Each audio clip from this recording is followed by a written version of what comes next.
Good afternoon. Good afternoon, everyone, and welcome to our first SLDC luncheon of the year.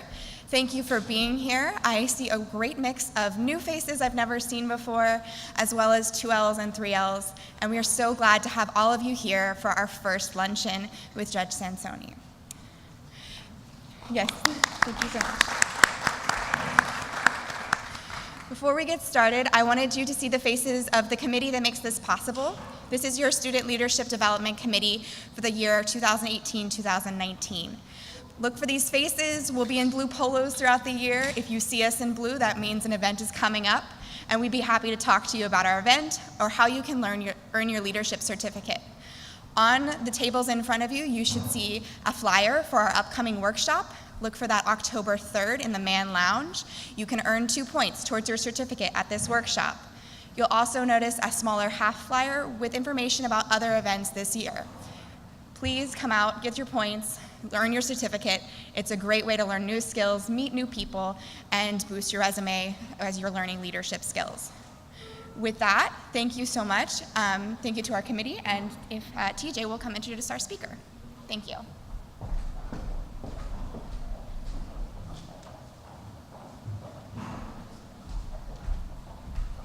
Good afternoon, everybody. Welcome to this year's first leadership luncheon. Today's topic is team building for this year. And I'd like to introduce the United States Magistrate Judge Sansoni for the Middle District of Florida, the Tampa Division. Judge Sansoni was previously a Senior Assistant Attorney General at the Office of the Florida Attorney General and was also a previous shareholder with Carlton and Fields. She graduated from the University of Florida with her law degree, cum laude. And so without further ado, please give a warm welcome to Judge Sansoni.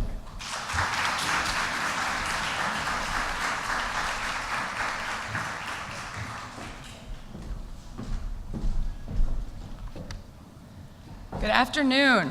Thank you for coming. Thank you. I'm going to hope and pretend like everyone is here just for me and not necessarily because you got a free meal out of this too.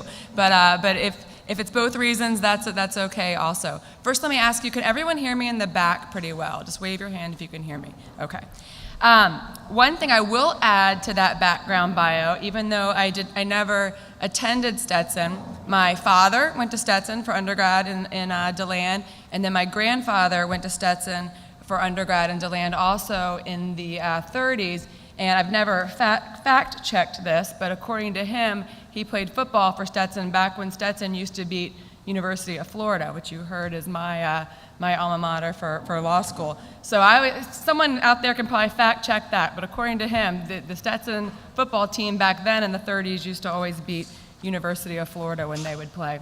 So I'm here today to talk to you about teamwork and team building, and what you need to understand, particularly for all of the 1Ls out there, is that teamwork and team building, being part of a team, is an essential part of being a lawyer. So that said, if you're really more of an individual person, like to work solo, this is something you either need to come to terms with or maybe be thinking in terms of the practice of law, of finding a way to navigate otherwise. But from my perspective and my experience of having both practiced law for government, for a law firm, having been a law clerk, and now a judge, teamwork is essential to really every aspect of the legal profession. That includes you're a team with your client, you're a team obviously with your colleagues, you're a team with the support staff, whether you're working for an agency, for a law firm, whether you're working in-house, whether you're working for the courts, and then obviously too, I guess maybe not so obviously, if you think about it, even with your opposing counsel in a sense, and with the opposing party, you're in many ways a team in the sense of trying to have the right decision made, whether that's your position or the other side's position. Again, it's a matter of needing to work with other people, needing to get along with other people, even if you do zealously advocate for different positions. And there's many importance within the legal profession then too for why you need to work on team building and why teamwork is essential to help better decisions be made and to help justice be served. First of all, and any of you that have worked in any work environment, whether it be a part-time job that helps put you through school, to if you've come to law from a second career, you know that the stronger workplace relationships really result from being part of a team and from the camaraderie that you gain from that. It also helps people be more efficient, more productive, better ideas, because more diversity of thought, and for that reason, teams need to be diverse in every manner of the word, both in age and experience, and then in what you traditionally think of in terms of diversity. All of those are important to teams. And one thing that's always been important, and that I've realized, is that failure, generally speaking, is part of any job, but particularly part of the legal industry.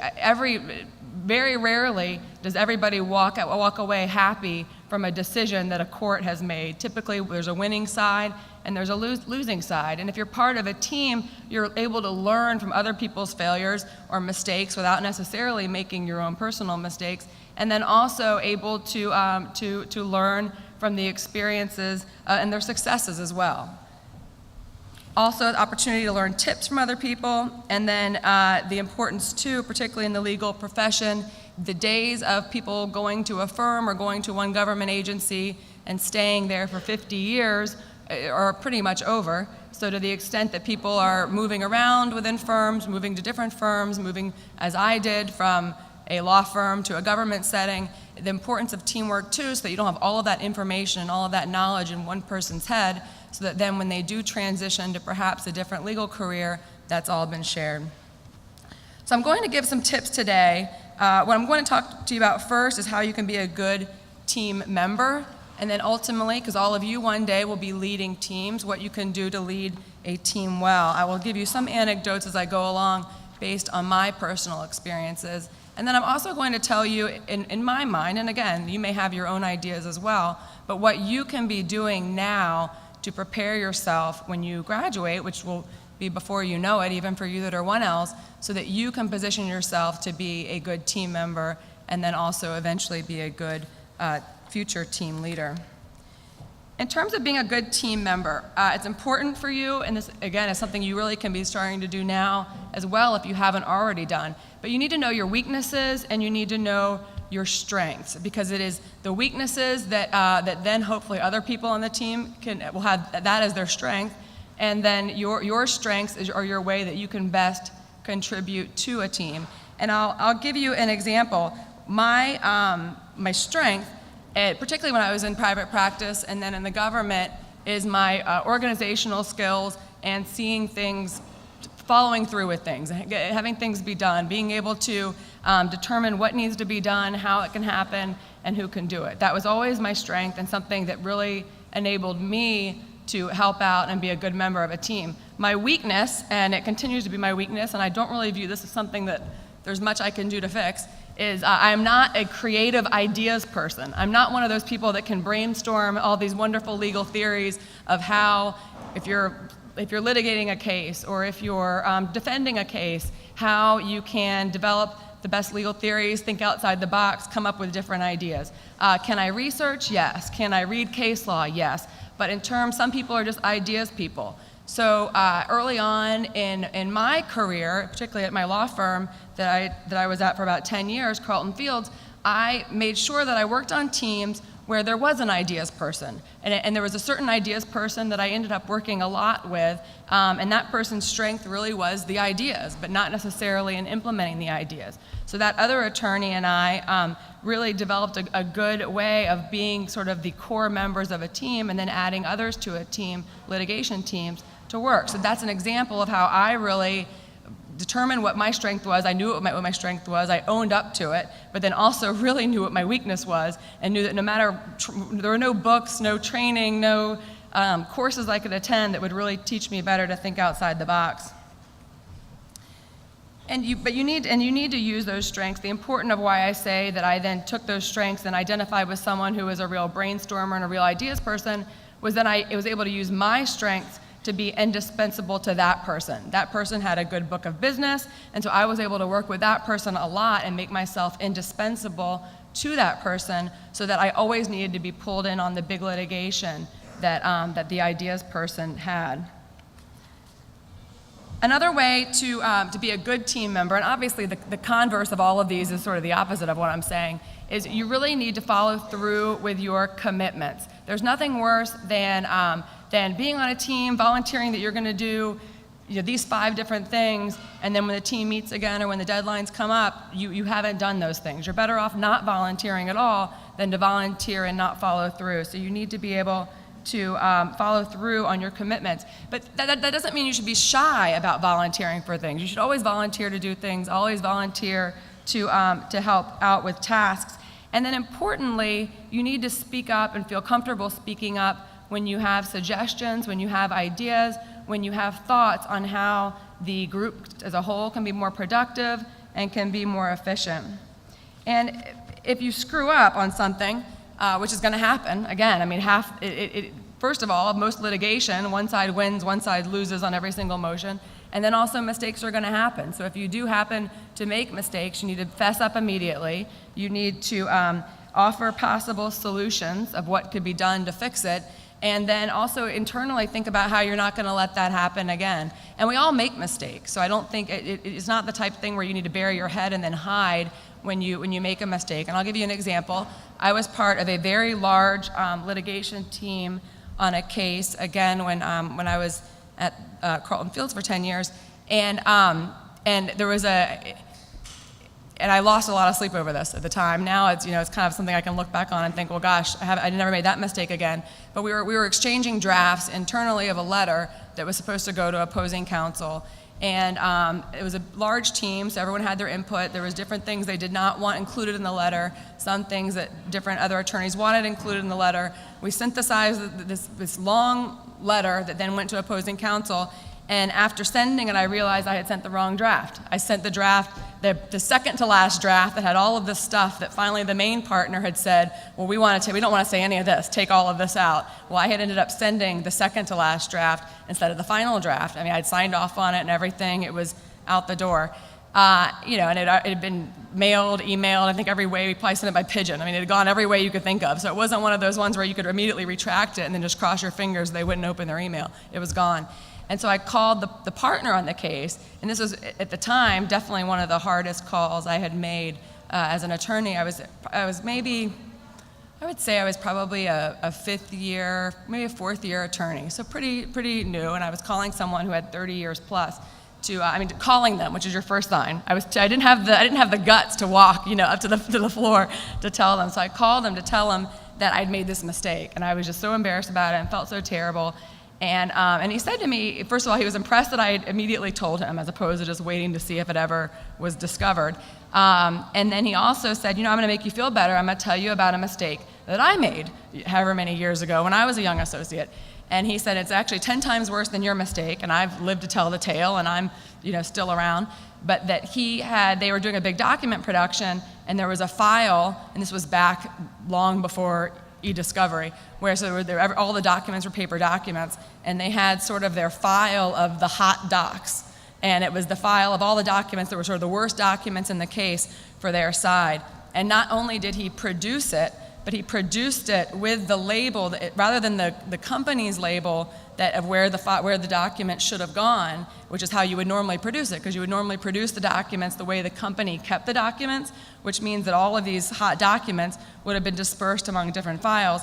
Instead, as part of the production, in addition to producing the company's documents, he produced this one folder with the label that said hot docs, so that then they had this roadmap. I think he said he even produced it first. Like when it got Bates labeled and everything else, it was kind of the first thing that went to them. So they was really highlighted the hot docs.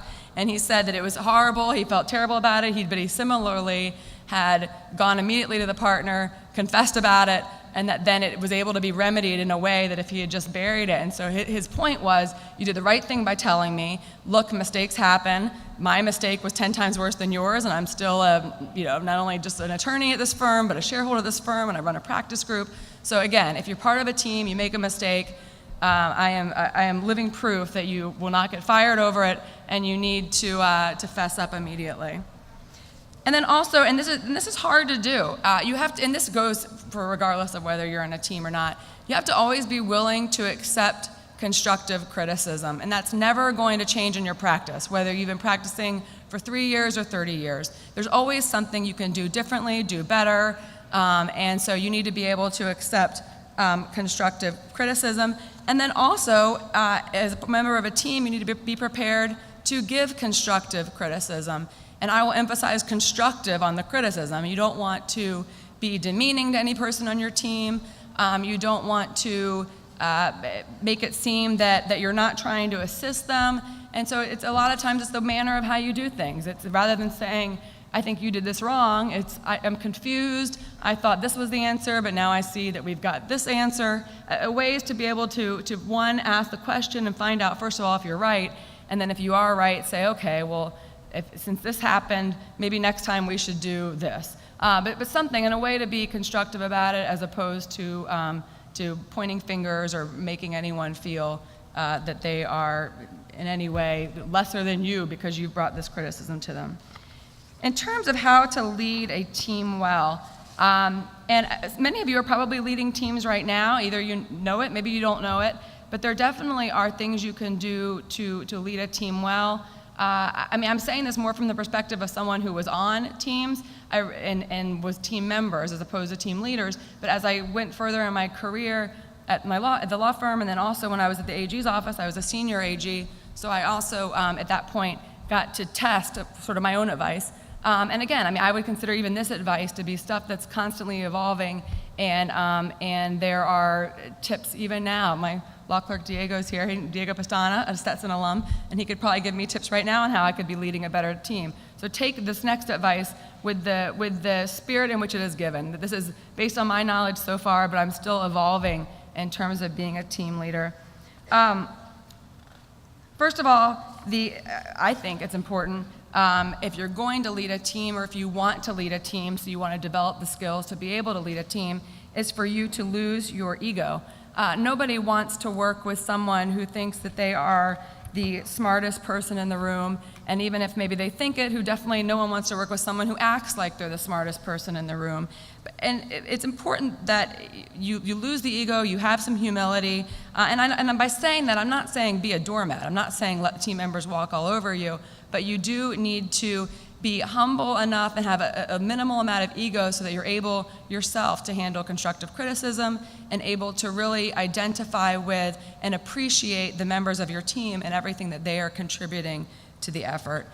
You need to be organized, or as in the example that I gave before where I was able to be indispensable to a team leader who was disorganized, you need to be organized so that the team knows the goals and the tasks at hand, and so that everyone can be on the same page to avoid miscommunication.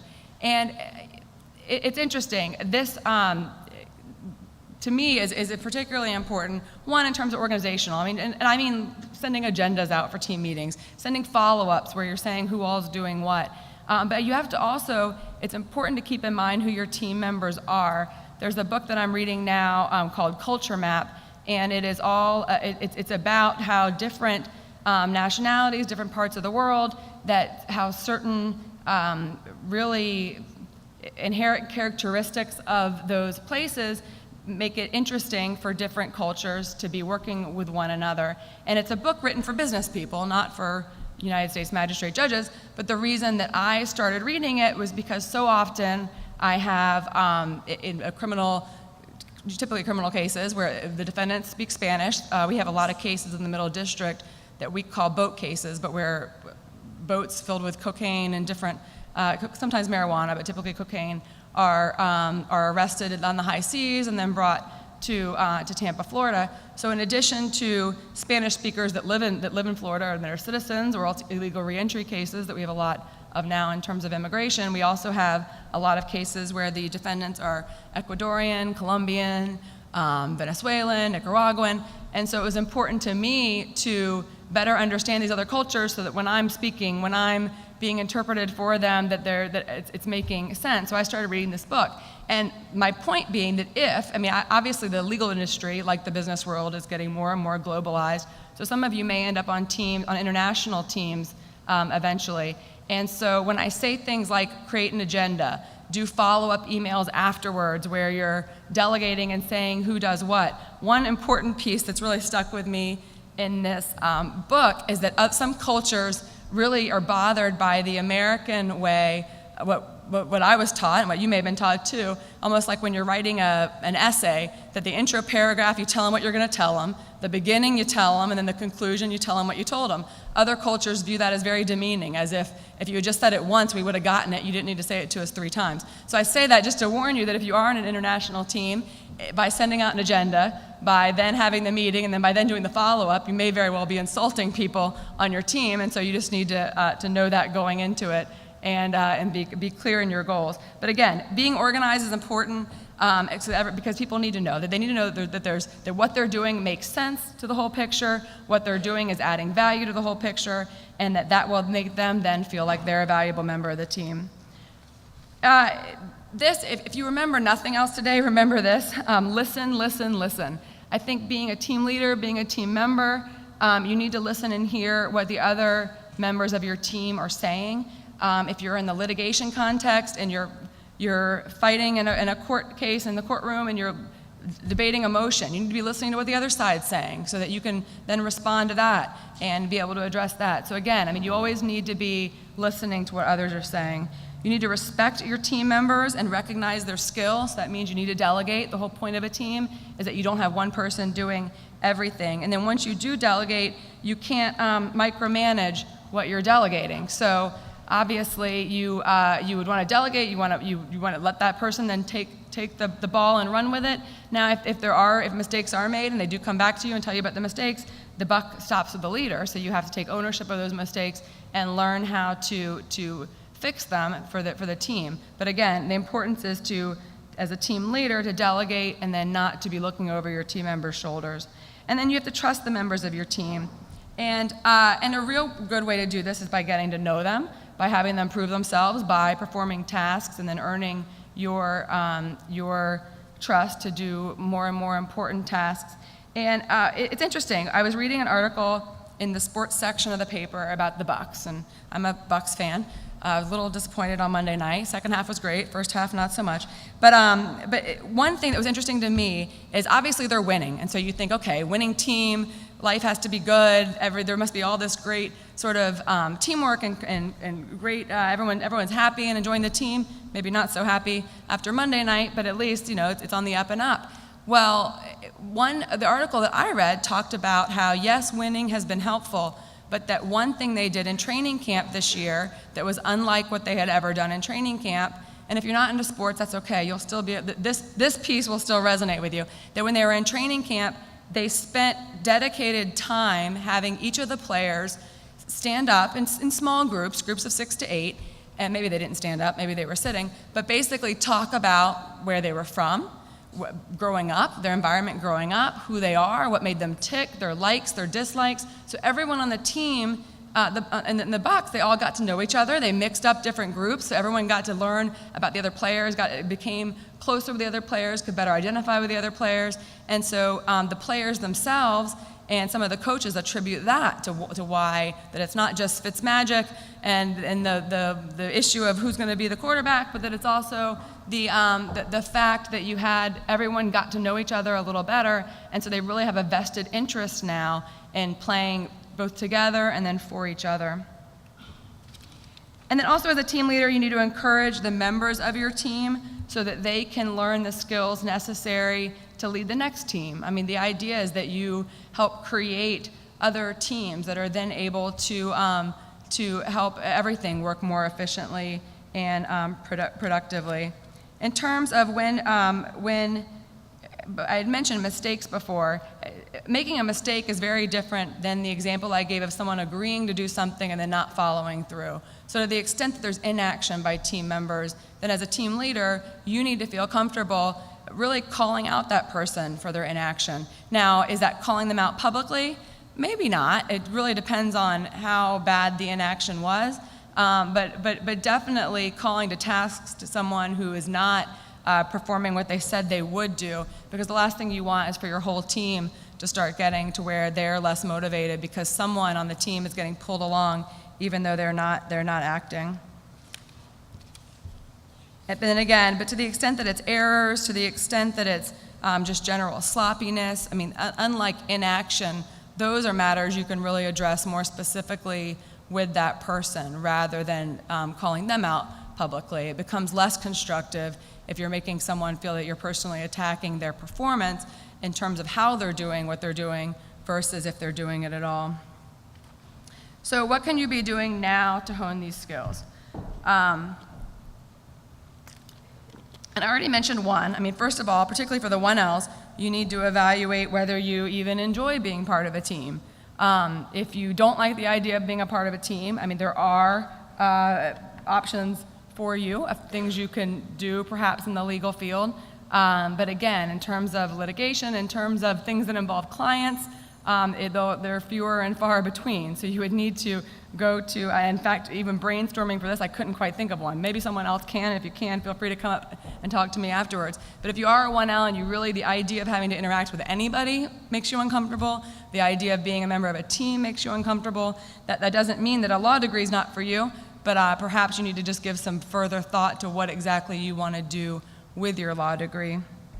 But otherwise, take opportunities to be part of a team. I mean, the obvious examples are law review, moot court, journals. But even if you're not a student who either wants to do that or who is able to be selected for those, there are plenty of other things you can do. You can do law-related internships, even if you have a non-legal related job. I mean, anything where you're having to be a member of a team is helpful for you and can help you build these skills.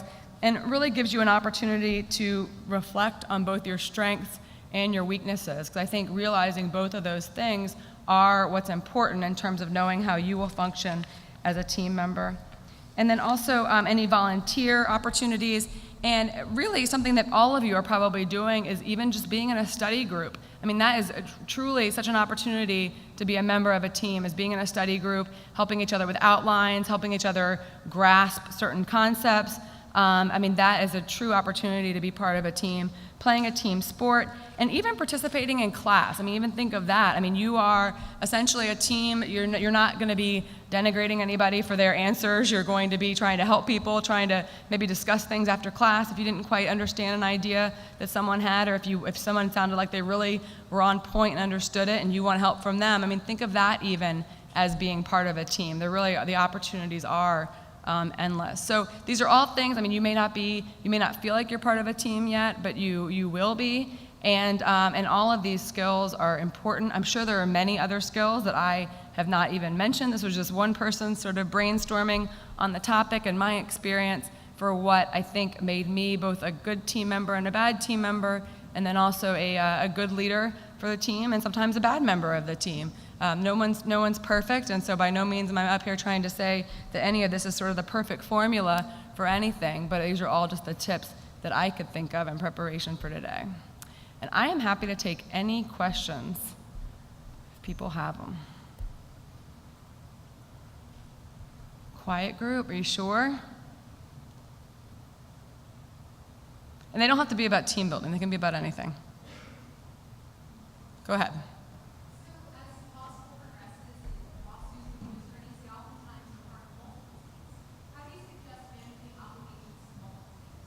It's hard. So, and that happens a lot in, that's going to happen a lot in the practice of law, because you're going to have, at a law firm, you're going to have different cases you're working on that are going to have different commitments.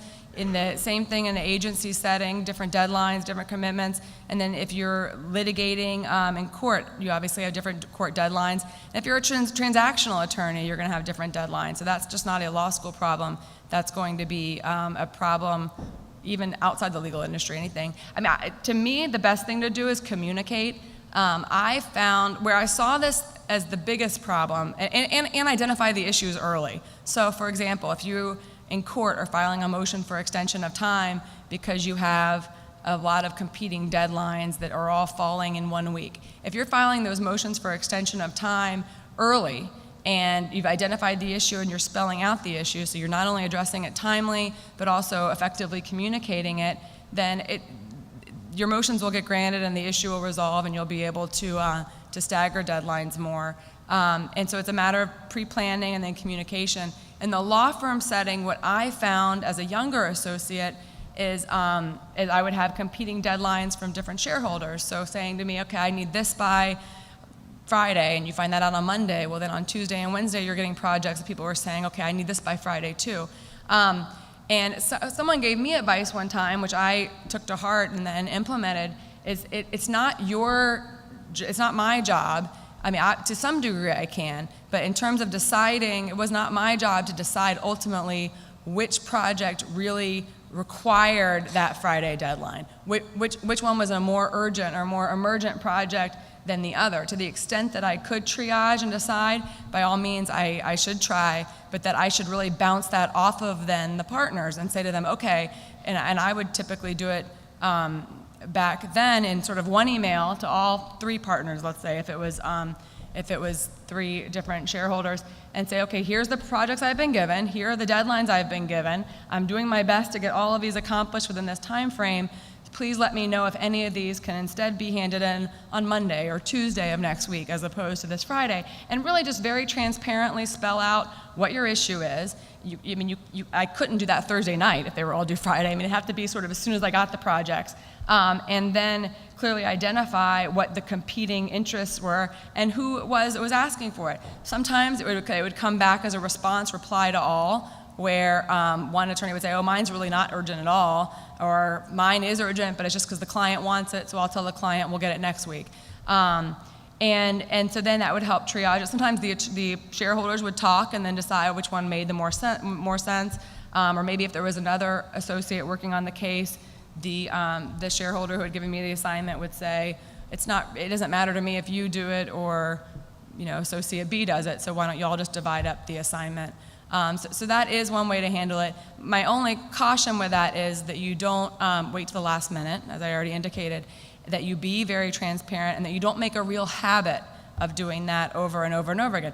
If you're getting inundated weekly and that's happening to you, well then yes, I mean, then it's not so much a habit, but it's that you're needing to really show the people who are handing you work that it's an issue. But again, you don't want it to be viewed as that you're not able to manage your work, so you instead want to just very matter-of-factly identify it. The other issue that I would have come up when I was an associate that's somewhat related but a little different is maybe one attorney or one shareholder, someone who's more senior to you, who's essentially your internal client who's giving you work, and they would give you maybe 3 assignments one day, then the next day they're saying, okay, I have these other things you need to do, and then by midweek you've got a list now that's 12 things long. It's perfectly fine to go back to that person and say, okay, can you please prioritize these for me?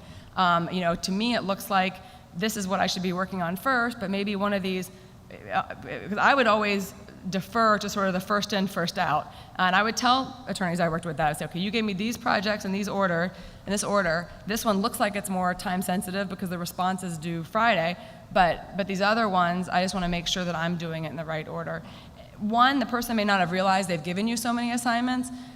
2, when they gave them to you, they may now think, well, you know what, these aren't even really necessary now that we have all these other things to worry about. So that's a good way. And then even now, I mean, in my position now, I have 2 law clerks, Diego Pastana, and my other law clerk is Brooke Eisenhut, and then I have a courtroom deputy. So I'm juggling both the civil side of the docket through Brooke and Diego, and then Social Security appeals, and then also on the criminal side of the docket, my courtroom deputy helps me out in terms of making sure that I'm keeping up with the orders I need to be entering there.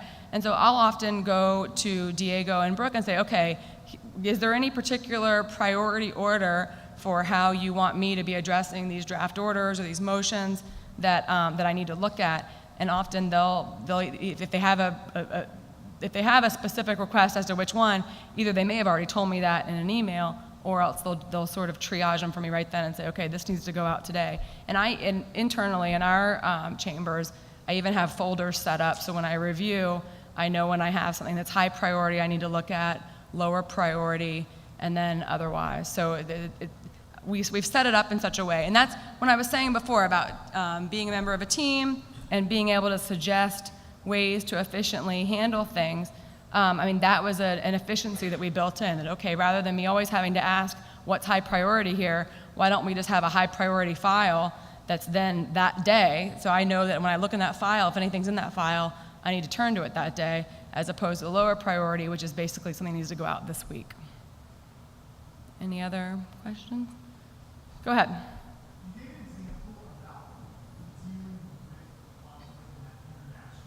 Mm-hmm.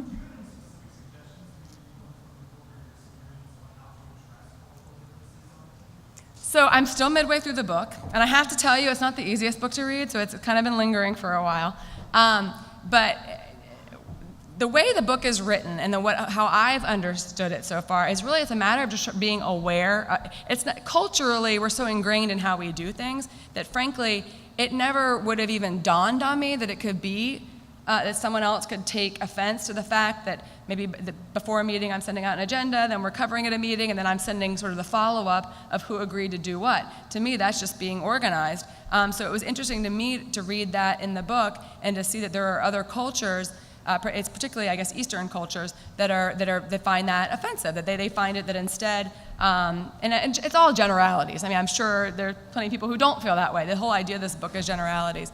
So I mean, really, I think it's more, I think if you're open to suggestions, open to hearing efficiencies from people, open to really, particularly if you're on I think if you're on an international team, just knowing in and of itself, okay, we need to kind of put these cultural norms out on the table. If there's anything that anybody feels that is insulting to them or ineffective, let's go ahead and discuss it, because it may just be something that we don't even know we're doing.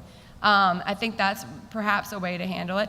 Frankly, that in and of itself may be offensive to some people. I mean, there's one thing that's in this book too, is how there are certain cultures that that whatever the team leader says goes. They don't even want to be, it's not ingrained in their culture to even question authority. So that then when someone's inviting them to question authority, their reaction is, well, this person can't really be asking me to question their authority. And so you almost have to bend over backwards and say, no, I don't take it personally. I want you to our goal here is to be efficient, to be productive.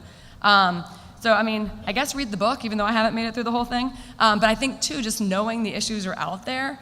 And I mean, you really can take it to a level even of working with team members who are from different parts of the country or different backgrounds. I mean, there's always going to be things that you are doing or not doing that may be offending somebody. And so just trying to be as aware, and what's the term, emotional intelligence, being as aware as you can be, and then also being receptive to someone telling you, maybe setting up an anonymous way or something if you are a team leader and want to be able to be told that the emperor is not wearing clothes when no one wants to tell you the emperor is not wearing clothes. Maybe even having an anonymous system for people to let you know when you're offending them or bothering them.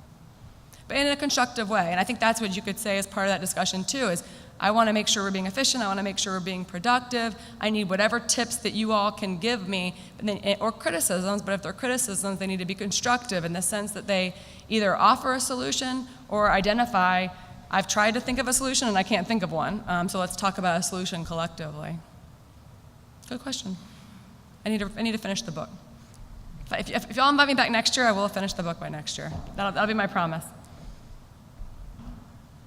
And Diego will hold me to that. Or Michelle, one of them will hold me to it. Any other questions? Any questions about anything else?